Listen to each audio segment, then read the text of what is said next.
Greeting. This is Professor Della, D-E-L-L-A, Welch, W-E-L-C-H, and our lecture today is about the teaching and learning process. One thing I want to stress is repetition is a key part of learning and memory. It helps us learn new skills and improve our speed and build confidence. The way I learned about repetition is when I entered law school. The dean of the law school told a very important story. He said there was a young man who was a truck driver, and he drove throughout Los Angeles area, and he would listen to recordings. Back then we had the old tape recorder. There's modern new devices. And he graduated cum laude. Well, I was a housewife at that time, and the story so inspired me that as I took care of kids, listened to tapes. I went through 5 of those Pacific stereo tape players, and I graduated magna cum laude. So I guess that shows that a housewife has more time than a truck driver.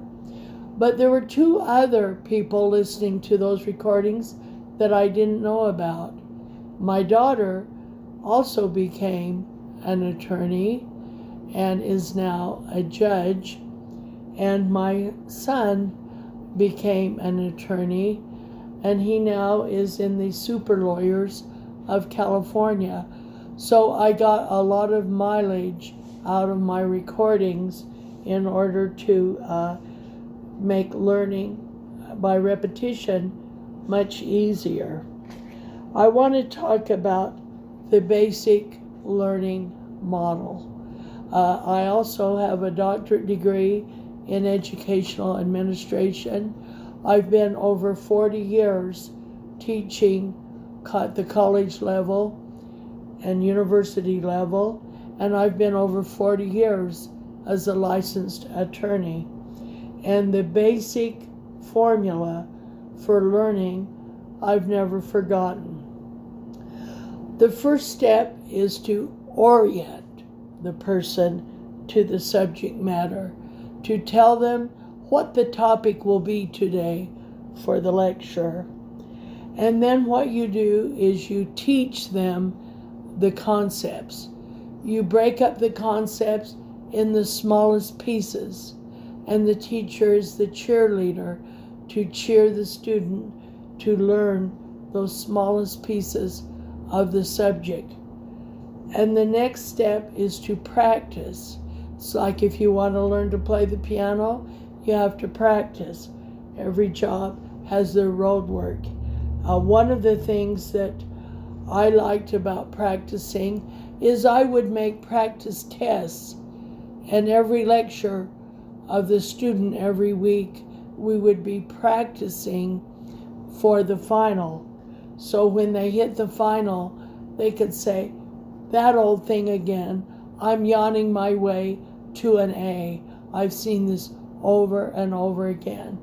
And my feeling is that our schools today don't do enough practice. The students need to practice these concepts.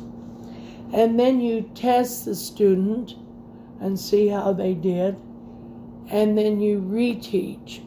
And our schools today don't do enough reteaching. See what the students didn't get and reteach that.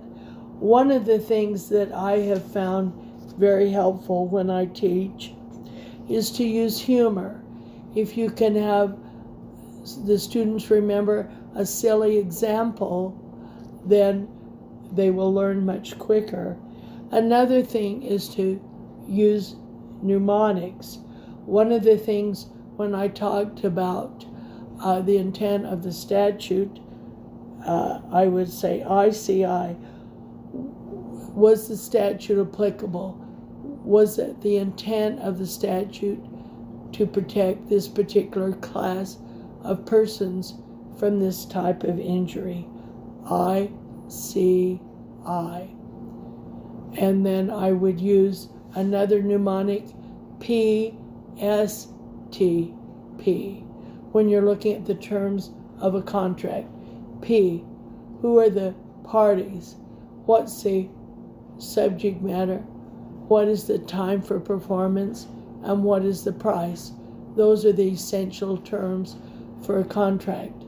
So I know when I took the California bar, I had so many these mnemonic letters, and my students also began to learn these mnemonic letters. I think as a teacher, you need to be very positive.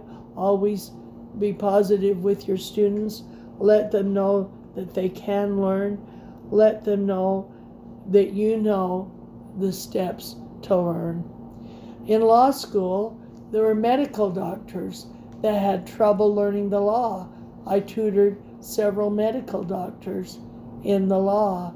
And so it doesn't matter what particular training you have and how high you go, there's still more to learn.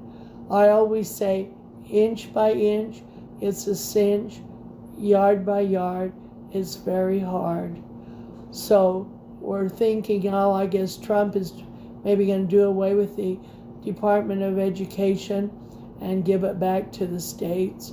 And then the states will make it more powerful, and then the teachers can make their own classroom very powerful to where they can become a legend and give their life to teaching. I have found teaching very rewarding, and I still hear from my students that have my phone number that I got a call just last week of someone I taught 30 years ago. So teaching is a wonderful profession, and I hope that this recording will encourage others to do well in terms of sharing their knowledge and helping others learn their knowledge. This will be the end of the recording.